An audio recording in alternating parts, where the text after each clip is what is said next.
నన్ను మీరు first time చూస్తున్నట్టయితే నేను ఆల్రెడీ ఇంత మునుపు నా క్యాబిన్ టు జర్నీ అని ఒక వీడియో చేసిన, తప్పకుండా చెక్ చేయండి, డిస్క్రిప్షన్ లో లింక్ పెడుతున్నా. ఈ వీడియో వచ్చేసి క్యాబిన్ క్రూ ఎలా అవ్వాలి, క్యాబిన్ క్రూకి ఫీజు ఎంత, క్వాలిఫికేషన్ ఏముండాలి, ఇంటర్వ్యూస్ ఎలా ఇవ్వాలి అని ఈ వీడియోలో మాట్లాడుకుందాం. చలో లెట్స్ స్టార్ట్.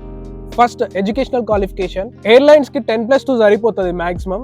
ఇన్ కేస్ మీరు విస్తారా ఎయిర్లైన్స్ ట్రై చేస్తే 10+2 లో మీకు 60% మార్క్ అనేది ఉండాలి. మరి క్యాబిన్ క్రూ కి ట్రైనింగ్ అవసరమా బ్రో అంటే ట్రైనింగ్ అవసరమే లేదు. మీకు ఏదైతే ఎయిర్లైన్స్ ఇంటర్వ్యూ అయితే ఇస్తారో, సెలెక్ట్ అయితే ఇన్ కేస్ వాళ్ళే మీకు ఫ్రీగా ట్రైనింగ్ ఇస్తారు. సెకండ్ పాయింట్ వచ్చేసి ఏజ్ అండ్ మ్యారిటల్ స్టాటస్. ప్రతి ఎయిర్లైన్స్ లో మీరైతే డొమెస్టిక్ ఎయిర్లైన్స్ ట్రై చేస్తే 18 ఏజ్ అయితే సరిపోతుంది. ఇన్ కేస్ మీరు ఇంటర్నేషనల్ ఎయిర్లైన్స్ ట్రై చేస్తే 21 అయితే కావాలి. 18 to 27 దాకా మీరు ఇంటర్వ్యూస్ ఇవ్వచ్చు. ఇన్ కేస్ మీరు సీనియర్ క్యాబిన్ క్రూ అయితే 30 దాకా ట్రై చేసుకోవచ్చు.